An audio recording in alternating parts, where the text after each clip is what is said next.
Brothers and sisters, friends, enemies and neutrals, Ernie Chambers is my name, and I'm back again.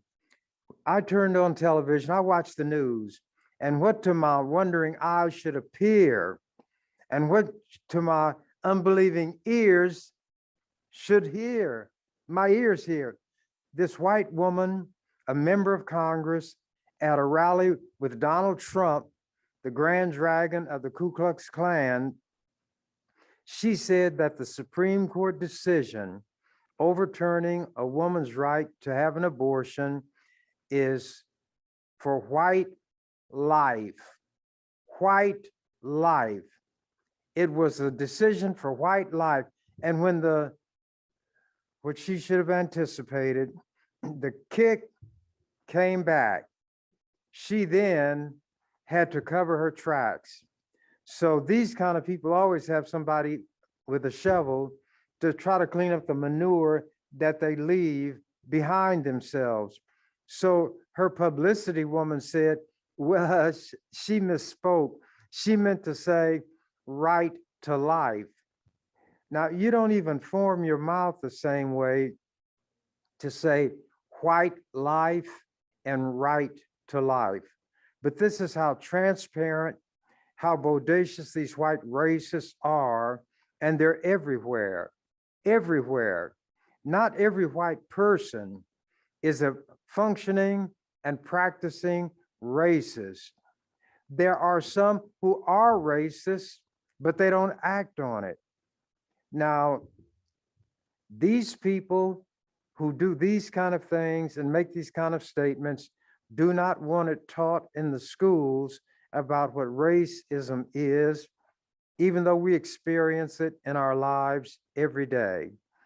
When we have the experience and the racists who are afflicting us by inflicting on us all kind of harmful things, then they want to tell us that it's not really the way we know that it is.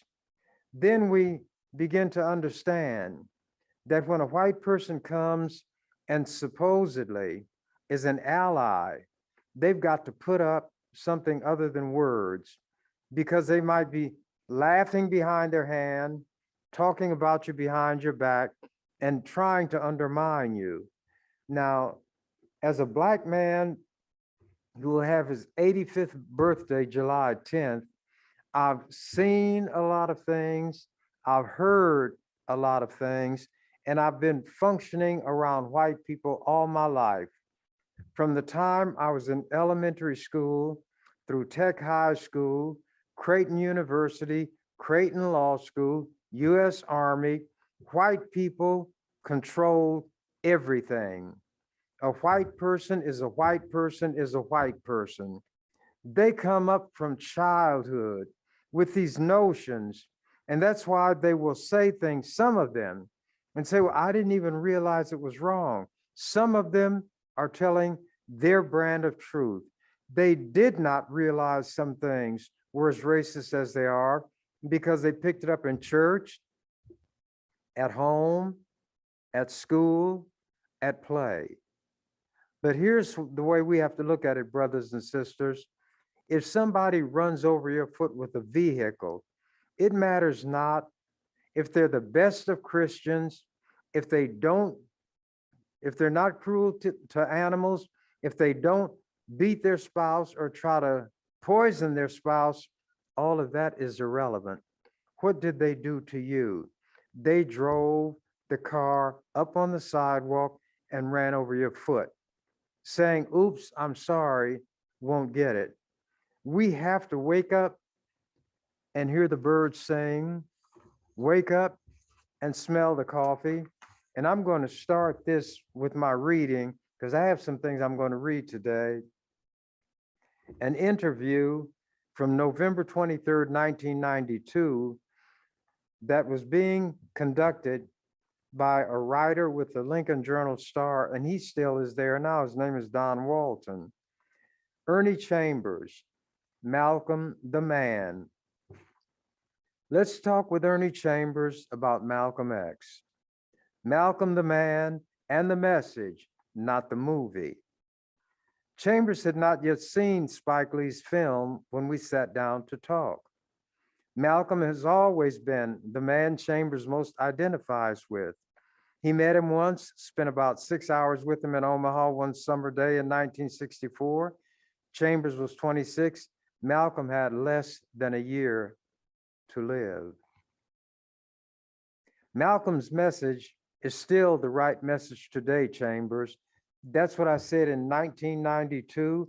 I say it today in 2022.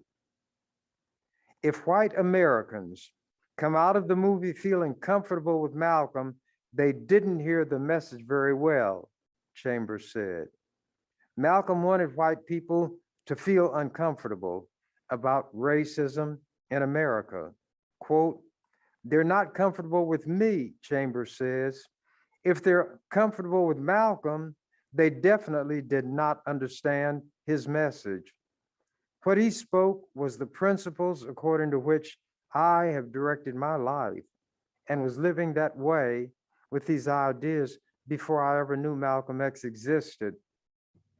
But he brought a new slant, a new boldness, a fearlessness, a mind as sharp as a razor, and spoke his truth to any audience on national television, on the radio, at various gatherings, on the streets of Harlem. Malcolm was what Malcolm was. No pretense, no play acting, and it caused him to lose his life when he was just 39 years old. And we lost not only a champion, but a role model, and one who would show that you can follow what you believe and be a success. But also in this racist, bloodthirsty country, it carries a risk of your having to pay a very high price. And Malcolm paid the ultimate with his life. This interview, writes Don Walton, consists of excerpts from an hour's conversation. Walton, what is the message? You could capsulize it as the 3 Ds of self: self-devotion, self-determination, self-defense. Self-devotion is being aware of what our history has been in America and in Africa, about our contributions to world civilization, about confidence, self-esteem, and self-respect. What do you mean by self-determination? It's another way of saying Black nationalism. We have to acquire some land and control over that land, over what's produced on it and through it. When you have land, you can talk about economic development, about cash crops and factories and shopping malls, grocery stores and housing. What do you mean by self-defense? Malcolm always stated that he believed in being nonviolent when everyone is nonviolent. When the enemy or the oppressor becomes violent, we must respond in kind. That's the only language that's understood. If you speak only French and I speak German, you don't understand me, I don't understand you. But we all understand certain actions. And when those actions are aggressive and hurtful, then we know that this is somebody not only that we have to watch, but somebody we will have to defend ourselves against and repel force with a countervailing force. Continuing. What Malcolm really expressed was what any human being, male or female, of any race in any period of history should say. Quote, "I, as a human being, have an inherent, inalienable right to seek happiness and benefit for myself and my family without interference from anyone else."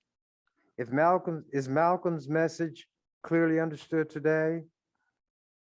Many white people and some of their Negro, and I use that term pejoratively, that means as an insult. Flunkies want to emphasize his ecumenical attitude as if he embraced all white people. They are uncomfortable with an unadulterated Malcolm X. I don't believe Malcolm changed that much after his trip to Mecca. He still talked about self-determination and self-defense and control over our own organizations. And that's something white people everywhere and anywhere are opposed to. I say again, and I'm not going to keep saying it, not every white person is like this. But if they don't separate themselves from the crowd, if their actions don't back up their words, they may as well be put in the same boat, in the same bag, because they're in the same mob, which would take our life if we stood still for it. An example of adulteration: some middle-class Black people and some white people will, when they have to deal with Malcolm's characterization of whites as blue-eyed devils, try to validate his position by saying that was a long time ago when terrible things were being done, and so the characterization was not out of line then. My response is that things have grown worse. If when Malcolm was alive, white people, but not every white person, could be characterized as blue-eyed devils, they remain blue-eyed devils today. Update a devil as you will, a devil is a devil still. How do we confront racism? It requires the cooperation and collaboration of very strong, principled, uncorruptible Black and white people with the courage to attack the monster by any means necessary. How about the movie? The majority of Black and Negro people who flocked to the premiere showing would not have been caught dead in Malcolm's presence when he was alive. So many of them are accommodators and temporizers. That is, when they deal with white people on a day-to-day basis. Many of them tried to convert Malcolm into an integrationist and a lover of all white people, regardless of their conduct toward us, blurring what Malcolm really was and the essence of what made him so appealing. Why is his message still the right one? It's the same as if a person had polio today. Since the disease has not changed, neither has the cure for it. What would you hope might be the effect of the movie? I'll bet you won't find many people who see it who say the problems that Malcolm talked about are still here today, and I've got to get about trying to help solve them. If they don't leave the movie with the idea that they've got to do something to solve the problem, they've missed the message.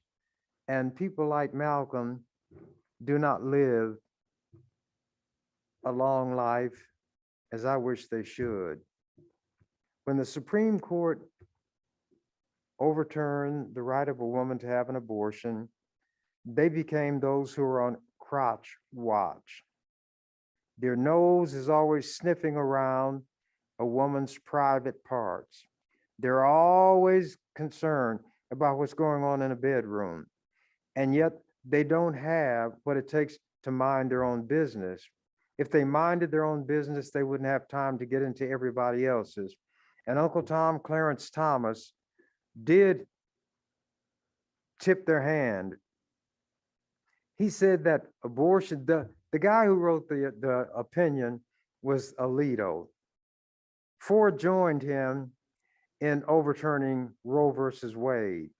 The Chief Justice joined them to make it 6-3 by upholding the Mississippi law that had been brought to the court. He wanted to uphold that law, but he would not vote to overturn Roe against Wade. Therefore, 5 of the racists came out and showed what they were. The Chief Justice did not join them in that part of the opinion. Clarence Thomas said that other rights that were manufactured by a court should not be upheld as constitutional rights because they were not contemplated by those who wrote the Constitution. Did those who write the Constitution know anything about electrified cars? Did they know about internal combustion engines? Did they know about jet planes, drones, ways to well, I guess you could say intrude on other people's private space? There are a lot of things that could not be contemplated and anticipated by those who wrote the Constitution and the ones who voted to implement it. Chief Justice John Marshall, considered the greatest of them all, came up with a power for the court which is not mentioned in the Constitution. And what is that power? The power to overrule Congress on anything Congress enacts. There's nothing in the Constitution that says that, but because it gives the court this power, Clarence Thomas and the ones who would say that the right of a woman to have an abortion is not constitutionally protected because it's not referred to in the Constitution, don't want to say that they should not have the powers that they exercise because they are not spelled out in the Constitution. This is a white man's world, a white man's game, and Clarence Thomas is one of their flunkies, married to a racist white woman from Omaha, who, when she married him, her family said it's all right because he's a good, clean colored boy. He had a religious experience, as they call it, on the kitchen floor in their house, and they described it. He fell on the floor, rolled around on the floor, and talked about getting Jesus. And he has been their lapdog ever since. He is worse in some respects than the average white racist because he knows better. But he has a white woman cracking that whip over him. The January 6th Congressional Investigating Committee, looking at that, what they call a riot or insurrection against the Capitol building and the occupants, including all these Republicans. Anyway, they want to call her to testify. She was one of those who openly spoke against the validity of the election. And here he's sitting on the Supreme Court. 5 people control this country because 5 of the 9 is the number it takes to impose their will on everybody, as long as everybody's willing to accept it. But they're going to overplay their hand, and they'll be told, as Andrew Jackson told the court when there was a dispute about a national bank, John Marshall has made his decision, let him enforce it. And that's what people are going to say about the Supreme Court. They're not going to accept these decisions, these opinions that are written to support those decisions. Those decisions will be mocked, laughed at, and turned into toilet paper. What these people, the vast majority of whom in America are opposed to what the Supreme Court did, should have their demonstrations. They should keep them going. That generates power. But after the demonstration, they need to head to the courthouse, register, and vote. What the Republicans may have done in their haste to take away a woman's right to an abortion is to upset these white women in the suburbs. They have a higher level of education. They have a higher economic standard, and they're the ones that the Republicans were looking for to turn the tide for them. And now these women are very upset about what the court did in telling women, you're going back to the dark ages. It's a man's world, a white man's world, plus an Uncle Tom for good measure. You have to have a little dab of pepper to kind of mitigate all of that white salt. And we're going to see what happens as these midterm elections occur, as some of these primaries occur. If these white women don't get out and vote, then the white men are going to say, they're just like we always said. Shakespeare described them perfectly, full of sound and fury, signifying nothing, as a tale told by an idiot. So if you don't vote, you're not going to be listened to. And that goes especially for Black people. Right now, Black women die from childbirth at a far higher rate than white women. All areas of medical care find us on the short end of the stick. Since more Black women are dying in childbirth, more are going to die as a result of not being able to obtain abortions.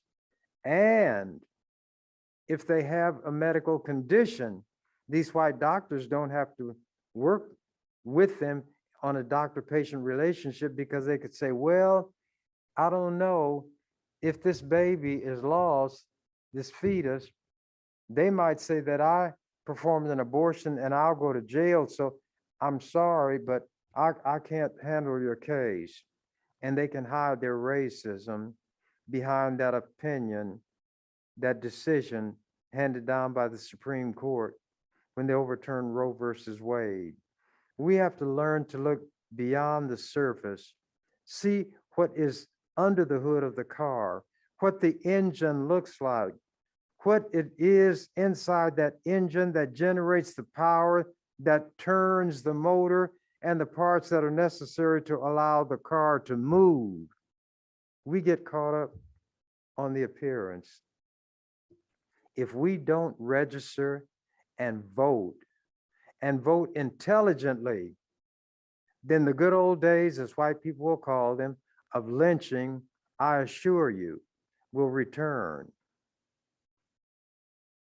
The openly segregated schools, the denial of employment opportunities, blatant insurance redlining of certain areas where Black people live, and insurance will not be made available. Oh, it'll be offered sometimes, but at an exorbitant rate. If your house is worth $50,000, they say, well, your premium is $72,000 a year. We're not denying you insurance. We're business people. We're not nonprofits. We're not in the business of charity. If you can't pay the price, that's tough. White people have ways of beating us out of our property. There was a time during the 60s when I was hopeful that the younger generation would see the value of education, all types of education, scientific, learn about mathematics, obviously the law, and medicine. But that has not panned out. We always look to the next generation because the one of which we are a part is such a disappointment, and we know they're not going to change. So it seems that a natural part, maybe you could say an essential, necessary part of a human being's makeup, is that concept of hope. As bad as everything is now, it can be better. And we're not talking about pie in the sky and the sweet by and by, but these young people who are here now, who will witness the bad things going on, decide that they themselves are better than that and will not be a part of it, and may become better people than the adults who came before them, not by duplicating, replicating, or copying the bad example of white people who are adults, but by learning from them and vowing that that is not what they're going to become. Those are not the things that they will do. Because I wanted to reach out to young people everywhere, I gave talks all over the country. mainly to white groups. They were the ones extending the invitations from other states. They're the ones who had the money. They could pay transportation and give what they called an honorarium. And they would come in droves. They heard about me before I got there, and they wanted to see, I guess, and hear, I suppose, this Black man who can hang 10 words together and make sense. Will know how to diagram a sentence, will know the subject from the predicate, will know the difference between a predicate noun, a predicate adjective, a direct object. Will know the 8 parts of speech and how to use each one of them effectively. So I guess they came to see a spectacle, but they got something else from me. And I never gave a talk without leaving an opportunity for all these white people, whoever they might be, to ask me questions. I'm on the stage alone. I never had an entourage, never had bodyguards, never carried a weapon. And these people would become irate and furious. And I knew they would be that way, but there were men like Malcolm who braved their hostilities, even though he was a member of an organization. Stokely Carmichael would speak. He was a member of an organization. H. Rap Brown, all of those men who were speaking, and women, Angela Davis and others, showed the way.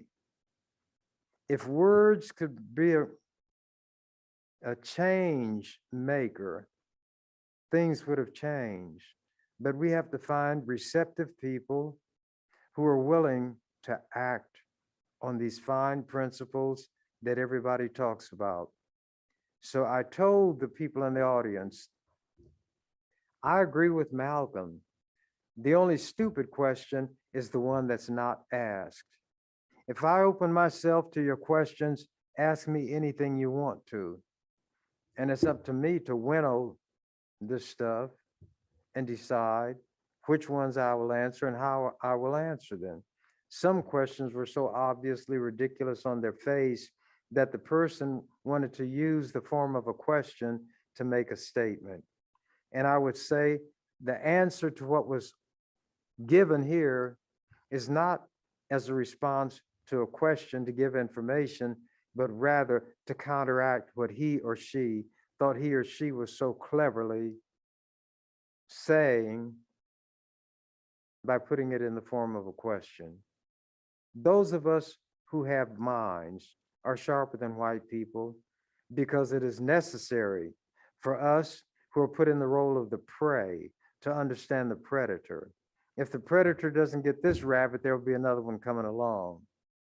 And they say the rabbit has to understand the fox better because the fox is running for his dinner, the rabbit's running for his life. And what Black people need to understand, you cannot run with the rabbits and hunt with the hounds. I'm going to read some things.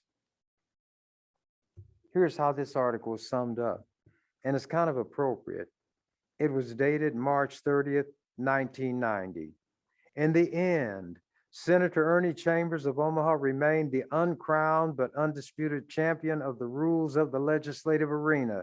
Chambers played the rule book like a piano. And what was the issue? The abortion issue tied the legislature in procedural knots until nearly midnight Friday. It was the session's longest exercise yet in debate, filibuster, and procedural shadowboxing. And I always told the people, if you get in the ring with the champion, if you hit him, you better knock him out. If you strike the king, you better kill him.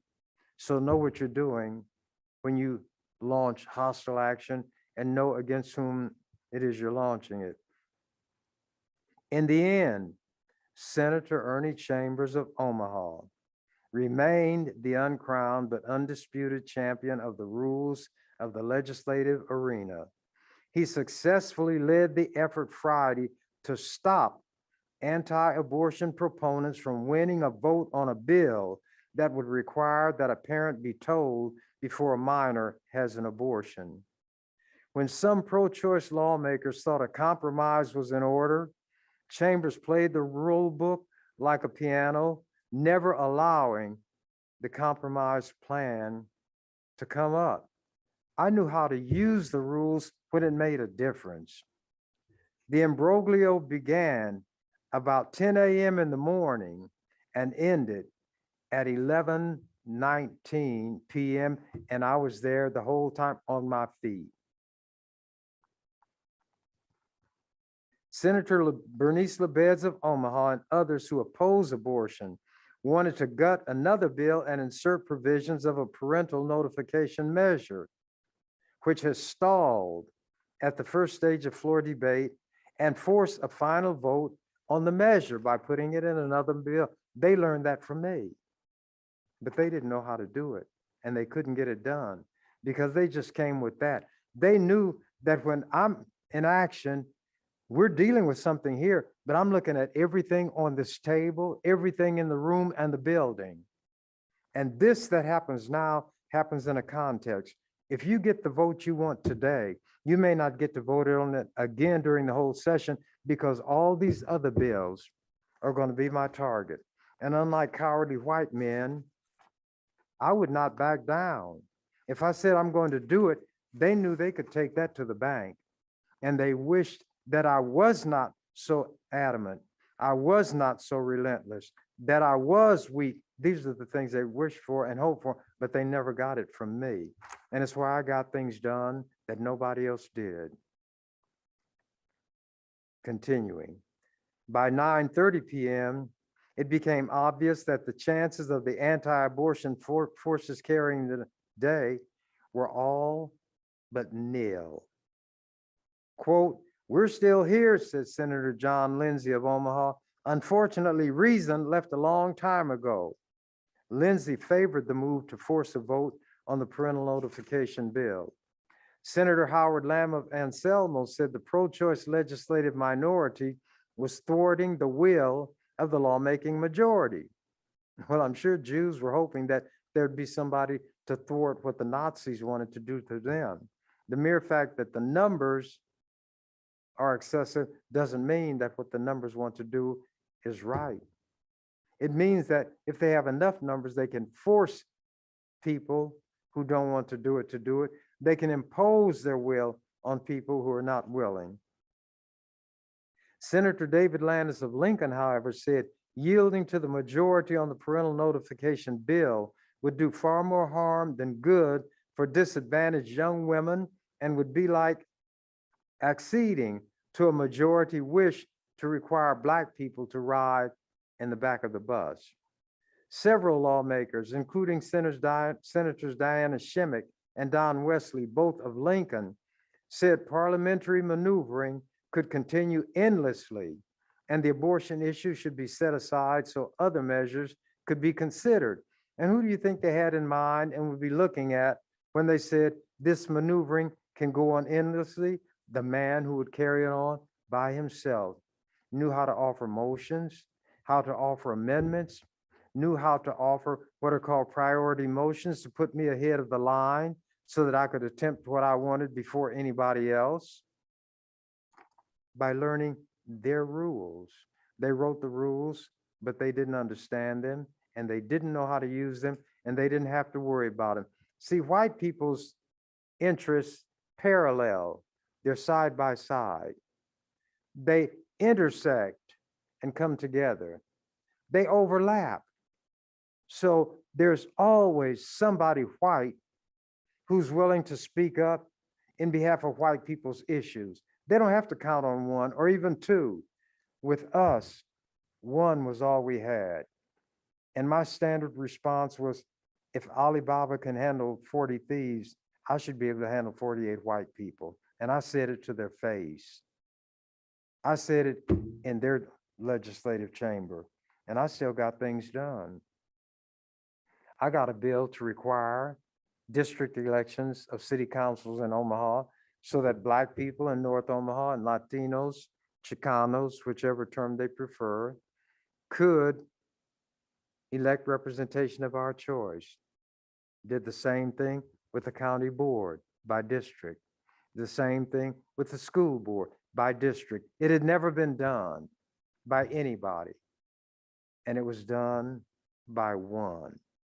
But if I have only one vote and they have 48, one vote in a legislative assembly cannot carry any issue, and that I know, and they know I know it.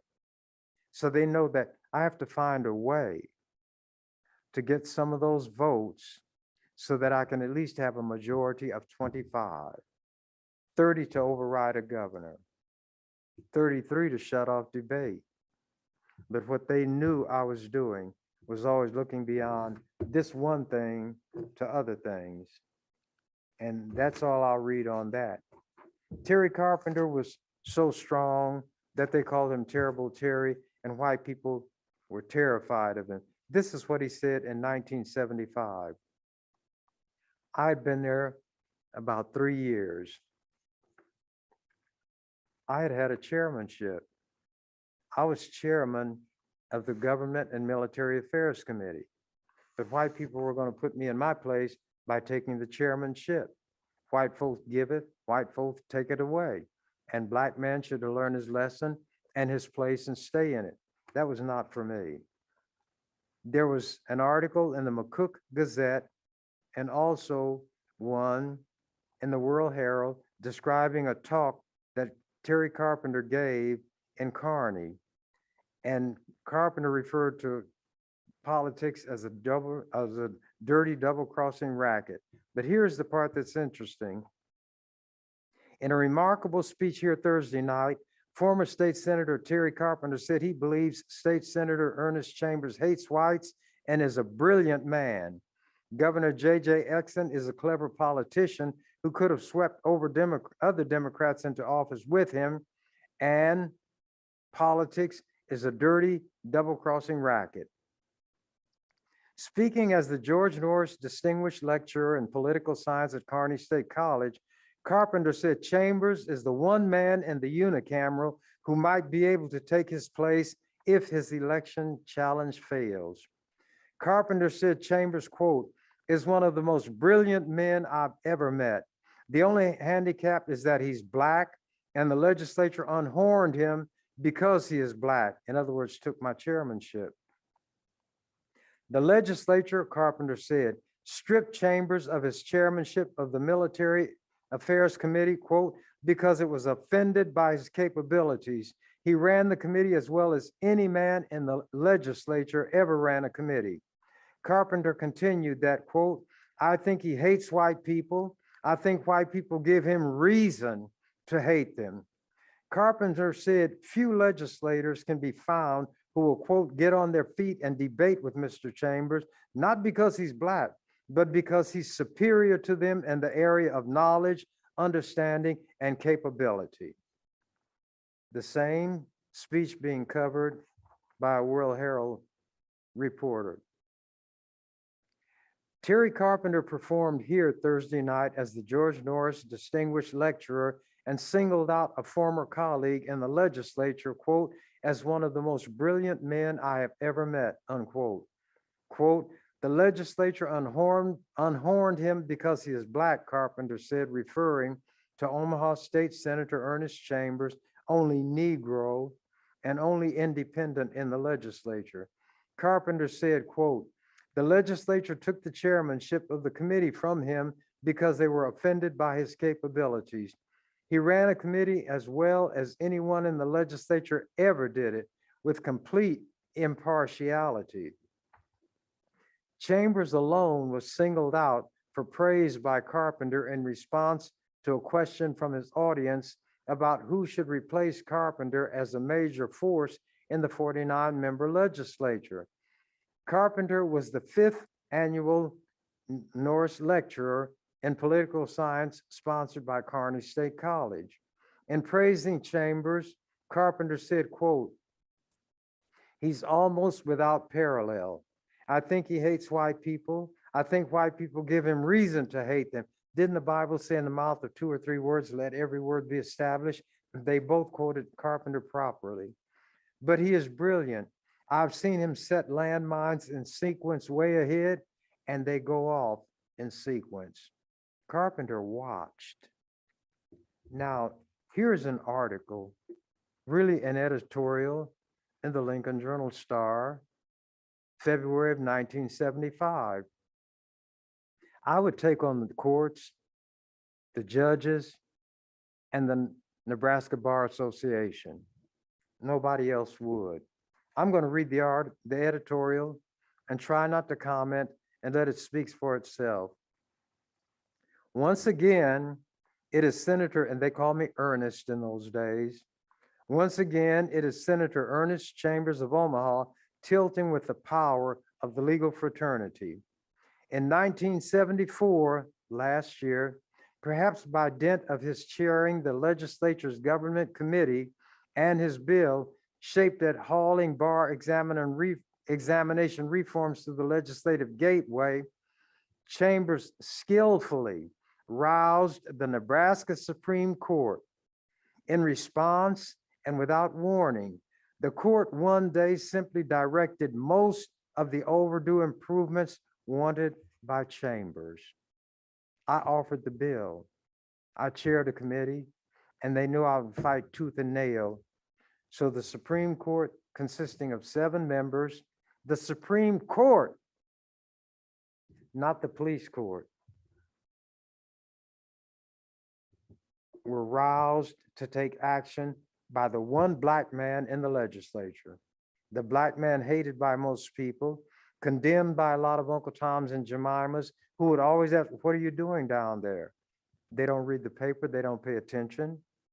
But I was moving the strongholds of government where the most powerful politicians operated. Don't tell me what one black man cannot do. Mission accomplished, legislative judicial confrontation avoided. This year, Chambers was toppled from his chairmanship. Anything they could do with votes, they could do in the legislature, but I'd make him pay a price. But his thrust upon the bar is substantially more ambitious than procedural reform. He is sponsoring a constitutional amendment, which, if enacted, would allow attorneys to practice without first being forced into the Nebraska State Bar Association's membership. Realistically, prospects must be regarded as slight for Chambers' proposal. By order of the Nebraska Supreme Court, all lawyers have to be association members, otherwise they cannot practice. This closed shop structure was decreed in 1937 by the court, acting under what it asserted are its inherent powers to regulate attorneys as officers of the court. See, it's not in the Constitution. What did these white men say? And that white woman at the highest court, it's not in the Constitution. It's not protected by the Constitution. But when the court wants to take power for itself, they say to hell with the Constitution, pardon the language. Some people remain unconvinced that the Supreme Court, absent specific constitutional authority, can muscle out the legislature from regulating this one unique profession, especially is there doubt about mandatory membership in the bar, since Nebraska has a right to work guarantee in its constitution. That means you don't have to belong to a union to hold a job. We know of no other instance of state mandated membership in a private group as a precondition of employment. But granting that the societal benefits of an integrated bar, that didn't mean by race, it meant making everybody belong, such as Nebraska's, may outweigh the alternatives, does not mean the general subject is closed off from public discussion or that the legislature is barred from exercising its hand, but nobody in the legislature would stand up to them. Last week, a legislative committee which conducted a study of the bar, a study Chambers characteristically boycotted. Why? Because it was my resolution that created the committee and they would not allow me to chair it. It produced a report generally supportive of the legal establishment, and that's why they wanted somebody else to chair it. The fact is, the Nebraska bar in recent years has shaken off several slabs of institutional torpor and self-protectionism. So improvements properly should be approvingly recognized. What also should be recognized is that the bar is a monopoly operation claiming for itself exclusive self-policing and self-regulating powers, and on and on. But they talked about the role that I played in forcing the court to act. Do you know that BC, before Chambers, a person taking the bar exam, if he or she flunked it, could not see his or her exam or be given a reason as to why they flunked. The actual questions could never be made available to the public, and there was no appeal. All of those things go against what this country supposedly stands for. What about making all of this secret? Harry Truman said something to the effect that secrecy and democratic government cannot coexist. Everybody talks about the right to appeal a negative decision against an individual, whether it's on a job and in court, but a student who allegedly flunked the bar exam could not appeal. So I brought a bill to do all those things. And while what I was trying to do was criticize and condemn, guess what happened? I got a letter, and it started, "Dear Senator Chambers, knowing your interest in legal matters, bar matters, I thought I should bring this to your attention, excuse me, immediately. The bar, under the court's guidance, adopted some rules. It's called Rule 10. A student who fails an exam is entitled to view his or her exam, which you couldn't before, and appeal the failing grade, which you couldn't before. The actual questions on the exam will be made public, which never was done before. All of the things that I was bringing in my legislation was done through the courts. And it's Rule 10. So all these white people who hate me for practicing law have rights and privileges because the one they hate was willing to do that. When I say that, I mean the heavy lifting. Let me read an article that was written after I came back from being term limited the first time. And I told them they made me their God. I'm their Alpha and their Omega. I was the first one. Oh, and I said, in Revelations, God refers to himself as Alpha and Omega, the first and the last. I was the first one, the Alpha, to be term limited and come back. There can only be one first. I am the Omega, the last, because due to term limits, nobody would ever serve in the legislature again as long as I did. So I said, you made me your God. I'm your Alpha and Omega, and there's nothing you can do about it. The headline of this article, Chambers returns, doesn't disappoint. It was dated June 9th, 2013. Omaha Senator Ernie Chambers returned to the Nebraska legislature in January and kept his promises. He educated, he frustrated, he sermonized, he lectured. Quote, Daddy Warbucks doesn't need you, little orphan Annie does. but you always kowtow to Daddy Warbucks, said Chambers. He defined daily unpredictability. Excuse me.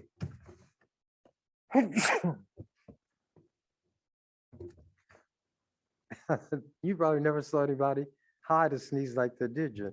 Well, it's better than me spraying everything.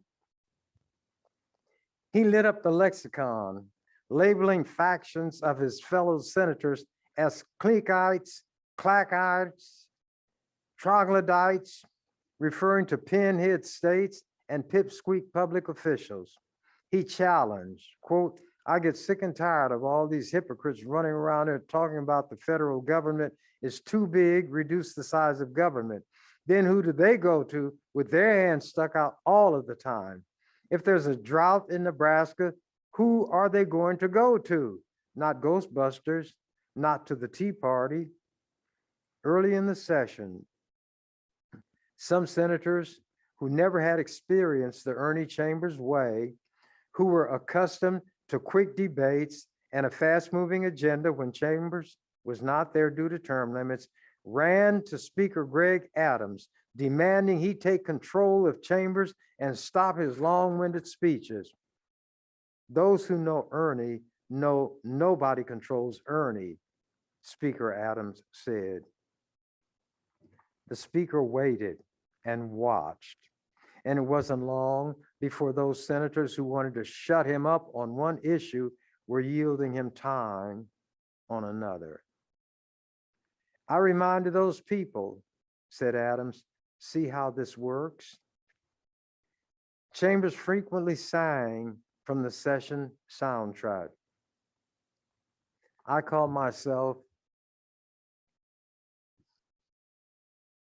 the burglar of music because I often break into song.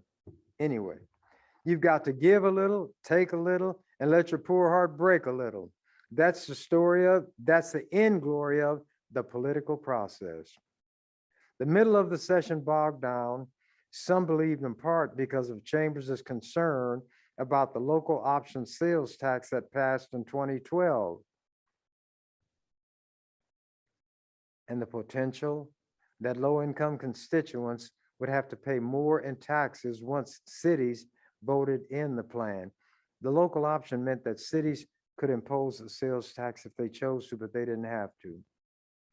That had to be resolved. Omaha Senator Brad Ashford said that it has to be resolved. And when it was, to my satisfaction, that unclogged the session. Senator Chambers doesn't ask this body to do a whole lot. He doesn't introduce a lot of bills, Ashford said.